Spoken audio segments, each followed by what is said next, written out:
Bonjour à tous, vous m'entendez bien? Parfait.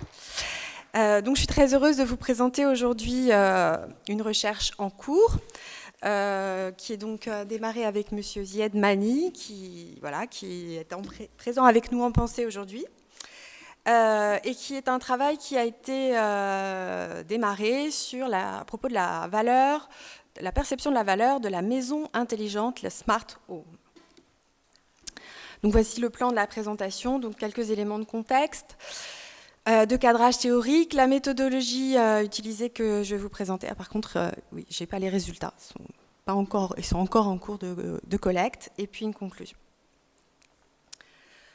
Donc aujourd'hui, on compte à peu près dans le monde plus d'1 milliard d'objets connectés. Ce sont surtout les montres connectées qui ont lancé le processus. 340 millions d'écouteurs, etc.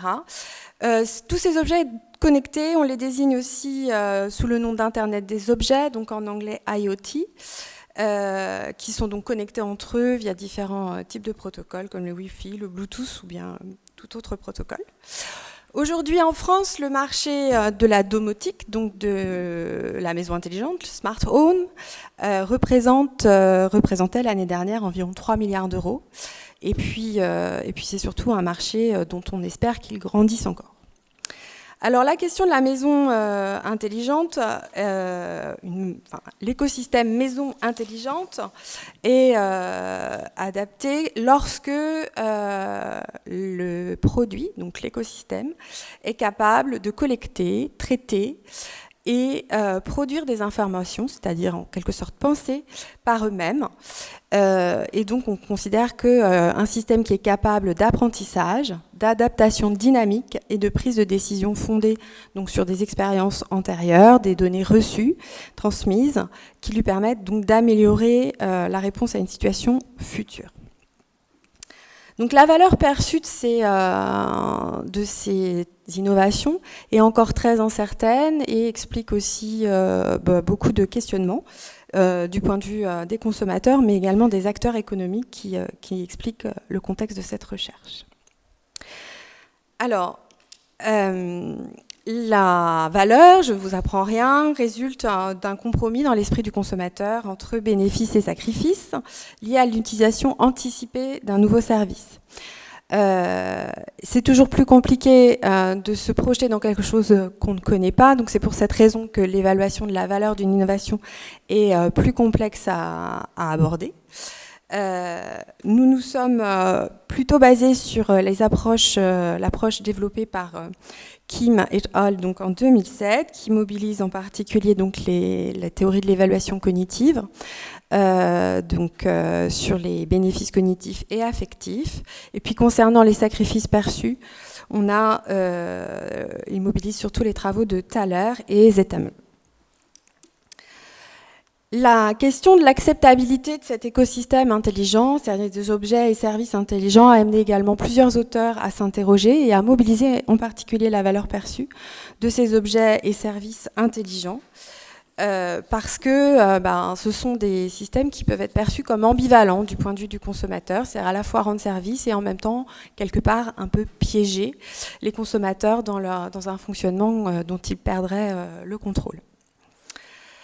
Et donc, plusieurs travaux soulignent que la perception de l'intelligence peut être un antécédent aux réactions des consommateurs à une offre commerciale. Et on va considérer, nous, que c'est légitime de considérer que la perception de cette dimension va pouvoir venir, comme vous allez le voir dans le modèle tout de suite, déterminer la perception de la valeur. Donc voici. Oh mince. Je suis désolée, il manque toutes les flèches et tous les cadres. Je vous assure que j'ai pas de solution immédiatement là. Vous allez les deviner. D'accord. C'est ça. Donc, dans le modèle, vous avez, oui, dans la com, vous aurez ce qu'il faut.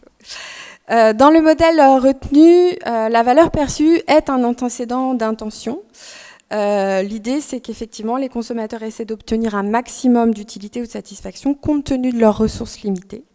Et donc, plus la valeur perçue du bien anticipé est importante, plus l'intention comportementale sera favorable. Alors on a choisi le modèle VA, mais il y en avait d'autres et c'est une des raisons pour lesquelles je suis aujourd'hui devant vous, c'est parce que effectivement la question de l'organisation des hypothèses et des différentes variables à intégrer reste encore à développer et donc on aimerait avoir des retours là-dessus. Alors, l'intelligence perçue, donc comme je vous l'ai dit tout à l'heure, se réfère donc à la manière dont le consommateur perçoit la capacité donc soit d'apprentissage, soit d'autonomie, et la connectivité des objets qui forment l'écosystème. Donc écosystème connecté à l'humain. Ces perceptions de l'intelligence, donc que vous devriez voir à gauche sur la diapo, ont donc un impact à la fois sur les bénéfices et sur les sacrifices. D'accord ? Donc deux principaux bénéfices envisagés avec deux hypothèses a priori. L'utilité perçue et la valeur hédonique. Deux principaux sacrifices, la complexité perçue et le risque lié à la vie privée, donc qui correspond à la peur liée aux incertitudes par rapport à la protection des données personnelles et leur exploitation plus ou moins bienveillante, on va dire les choses comme ça. Donc la perception de l'intelligence peut impacter positivement et l'utilité perçue et la jouissance perçue de la maison intelligente. La perception de l'intelligence peut aussi avoir un impact normalement positif sur la complexité perçue et sur le risque perçu donc lié à la vie privée. Et après, l'utilité perçue et la jouissance perçue vont pouvoir impacter positivement la valeur. La complexité perçue et le risque perçu vont avoir un impact négatif sur la valeur perçue de la maison et la valeur intelligente. La valeur perçue de la maison intelligente devrait impacter l'intention d'utilisation. Alors, la collecte de données est toujours en cours. Donc, il s'agit d'un questionnaire en ligne, au cours de laquelle on utilise donc une présentation de vidéo projective, donc avec, comme vous avez quelques images derrière, donc des présentations de consommateurs qui évoluent dans leur environnement quotidien, donc en environnement 3D, un peu le même système que vous avez pour imaginez vos cuisines. On va essayer de trouver un échantillon qui soit représentatif de la population pour pouvoir avoir quelque chose d'efficace et pouvoir tester le modèle en conditions réelles, parce que c'est quand même important de ne pas avoir un échantillon trop biaisé par rapport à ça. Donc, en conclusion, donc nous avons retenu 7 variables d'après la littérature actuelle, mais d'autres auraient pu être intégrées. Donc voilà, on est à l'écoute de vos remarques par rapport à ça. Nous avons prévu pour le moment plutôt des relations directes, mais des relations modératrices ou médiatrices pourraient jouer. Et puis voilà, les applications potentielles sont importantes pour les entreprises. Beaucoup communiquent en particulier sur l'intelligence comme une caractéristique positive. Il faut effectivement peut-être envisager cet aspect-là de manière un peu plus ambivalente et puis des réactions peut-être un petit peu plus nuancées. Et aller sur des dimensions peut-être plus précises de cette intelligence en général. Les acteurs, aujourd'hui, comme Orange, proposent plein de services de packs domotiques qui correspondent à la maison connectée. Donc apparemment, ça doit être rentable, mais effectivement, il faudrait peut-être essayer d'avancer un petit peu plus dessus. Voilà, je suis à l'écoute pour vos questions et je vous remercie pour votre attention.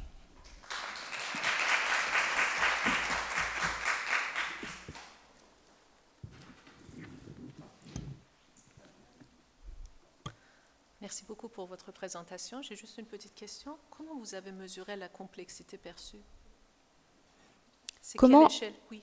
Quelle échelle vous avez utilisée pour mesurer la complexité perçue? J'ai pas ramené mon papier. Il me semble qu'on a utilisé, je vais rechercher. Je sais plus. C'était dans la littérature. C'est Rijdlik et Hall, 2007. D'accord. D'accord, merci beaucoup. Et il y a une différence entre la complexité perçue et le contrôle comportemental?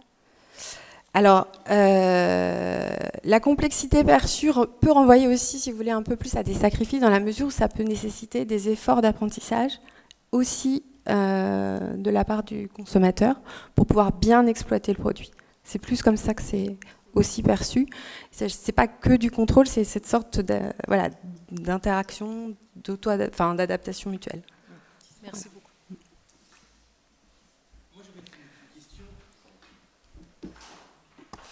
J'avais une question. Est-ce que tu as mobilisé les travaux d'Abaidi, notamment je pense à un article d'Abaidi et Hall en 2020 dans RAM, qui s'appelait l'imagerie mentale, un levier de valorisation d'une offre intangible. Oui. Et en fait, c'était le numéro spécial. Alors, du coup, on le connaît bien avec Patricia, puisque c'était un numéro spécial qu'on avait coordonné. Et en fait, dans cet article-là, donc notamment tous les travaux d'Ibtissam Abaidi, en fait, s'intéressait notamment à l'impact de l'intangibilité perçue sur la valeur perçue des offres intelligentes. Et je crois même que son terrain, c'était les maisons connectées, me semble-t-il. Et en fait, elle avait montré de souvenir que l'imagerie mentale permettait de diminuer l'intangibilité perçue, qui était en fait un facteur de destruction de valeur. Oui. Et du coup, je me disais, il pourrait être intéressant, à minima, de rapprocher tes travaux des siens, et peut-être finalement de rapprocher aussi l'intelligence perçue de cette intangibilité aussi perçue. Alors, l'enquête est lancée, donc bon, c'est trop tard, mais tu vois, peut-être pour essayer de voir peut-être pour arriver à quelque chose d'un peu plus consolidé en termes de sources de valorisation, puisque l'idée ici, là, c'est de pouvoir identifier, j'imagine, des leviers de création de valeur ou de valorisation de ces offres-là. Et le fait de travailler sur l'intelligence, oui, mais finalement, si derrière, le problème, c'est pas tant un problème d'intelligence perçue, mais c'est un problème d'intangibilité, voilà, c'est...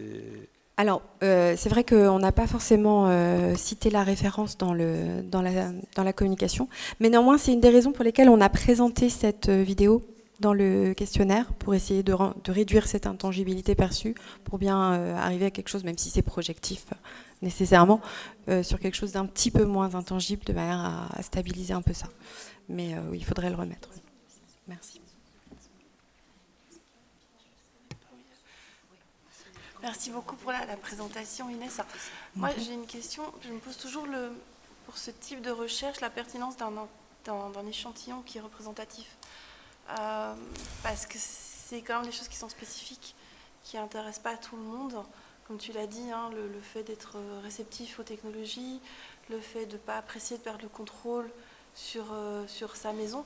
Et en fait, ce que j'ai peur avec un échantillon représentatif, c'est qu'il y a une forte hétérogénéité dans les résultats et que tu aies des consommateurs, des groupes qui tirent les relations dans un sens et les autres dans l'autre, et qu'in fine, ça s'annule, tu ne trouves pas de lien, alors qu'il y a une story derrière à raconter en fonction des profils. Donc ce que je veux dire par là, c'est que soit on va vers ça, mais on sait dès le départ que les résultats globaux n'auront aucun sens, parce qu'il y a certainement des profils trop différents à l'intérieur, soit on fait le choix de se focaliser sur un profil qui est peut-être celui qui est le plus réceptif en termes de je vais potentiellement acheter ça, adapter ça à ma maison, etc., pour avoir un apport managérial plus fort. Alors je ne dis pas que les échantillons représentatifs ne sont pas sympas, c'est très chouette, mais sur des sujets, par exemple quand on voit les cabinets d'études qui bossent sur des sujets techniques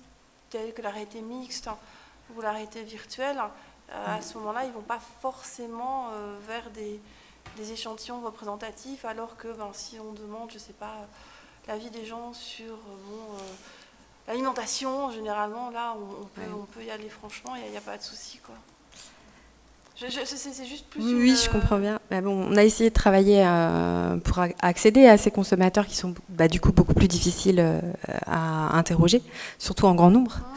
Mais bon, sans véritablement de succès, on s'était rapproché des cuisines Schmitt, etc. Mais bon, ça restait très compliqué. Mais oui, c'est vrai, ça va être un sujet aussi.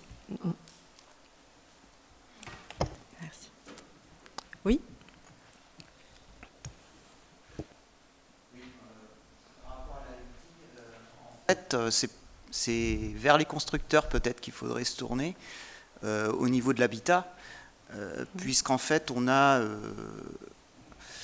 les maisons sont très concernées par tous ces outils-là, et de plus en plus pour des raisons qui sont des raisons d'économie d'énergie, d'écologie.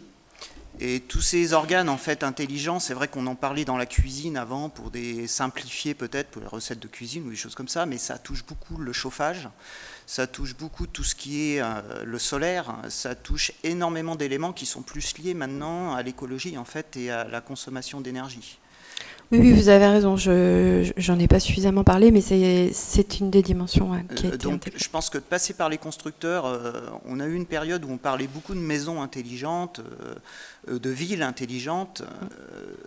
Bon, c'était un peu le serpent de mer, ça avançait pas des masses, et puis on dépensait énormément d'argent. C'est en train de revenir très sérieusement via des outils technologiques qui sont différents, qui sont communicants. Il y a tout un tas de raisons technologiques qui fait que maintenant c'est possible. Et on a tout un tas de raisons aussi de trouver de la valeur dans ces outils-là, puisque maintenant on a de la valeur en termes d'économie d'énergie et en termes d'écologie. Et donc peut-être l'axe qui permettrait de toucher les personnes qui achètent des maisons intelligentes, puisque maintenant on vous le propose, quand vous allez faire construire, on vous met comme élément important la partie domotique, hein, qui est un vieux terme, hein, qui a un petit peu disparu à un moment donné et qui est en train de revenir. Et donc peut-être cet élément-là serait vraiment à creuser et une source d'information assez importante, puisque la notion de valeur, là, il y a une notion de valeur écologique dans sa maison, il y a une notion de valeur d'économie en termes d'énergie, et l'intelligence sert à pouvoir se dissocier de ça et faire confiance à un élément qui va gérer cette problématique-là. Donc la complexité, finalement, on la déporte sur l'intelligence de ces éléments qui sont dans votre maison, et vous vous dites, je vais faire de l'économie d'énergie sans me soucier de la gestion des radiateurs, sans me soucier de la gestion de la captation d'énergie via le solaire, ce genre de choses. Avec les voitures électriques qui sont intégrées dedans maintenant, puisque la voiture est intelligente et recharge la voiture quand il faut, et va prendre de l'énergie dans la voiture quand il faut aussi. Ça, c'est des éléments qui sont intégrés depuis maintenant quelques temps. C'est vrai, il faudrait qu'on reparte voir les constructeurs. La partie sécurité, je ne vais pas avoir à me soucier d'un problème de vol, ça va être géré pour moi, on va appeler pour moi, on va faire ce qu'il faut au niveau des lumières quand je vais m'absenter longtemps pour simuler une présence et ce genre de choses. Et on a quelque chose de vraiment global maintenant, au niveau de la maison. Donc je pense que ce serait un bon angle. Merci. Voilà. Et merci pour la présentation, qui était vraiment très intéressante. Merci. Alors, moi, j'avais une petite remarque. Merci pour votre présentation, vraiment. Parce que là, enfin, je rebondis sur la remarque de Cindy sur l'échantillon. En fait, si on veut convaincre quelqu'un de passer à la maison intelligente, bien, il faut travailler sur les freins. C'est pas toujours évident. Alors effectivement, moi, je vois tous les avantages de la maison intelligente ou domotique, là, qu'on en appelait. Par contre, j'ai un frein énorme.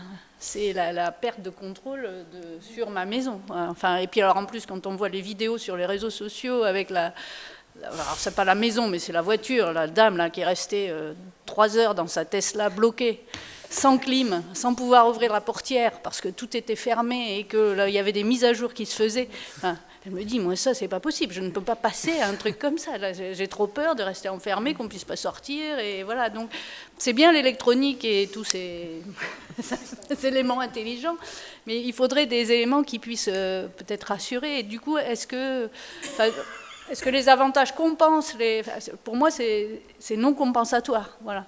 Donc, est-ce qu'il ne faut pas travailler sur ces effets d'agencement des critères compensatoires, non compensatoires, en fonction peut-être des catégories de personnes? Alors, je ne sais pas s'il faut un échantillon représentatif, il faut peut-être quelqu'un qui est quand même déjà sensible à la technologie. Moi, j'adore la technologie, je suis hyper pro en intelligence artificielle, d'après mes étudiants. Je m'en remets pas, mais voilà, après... C'est une bonne piste, ouais. Voilà. Okay. Mais merci, en tout cas, c'est prometteur.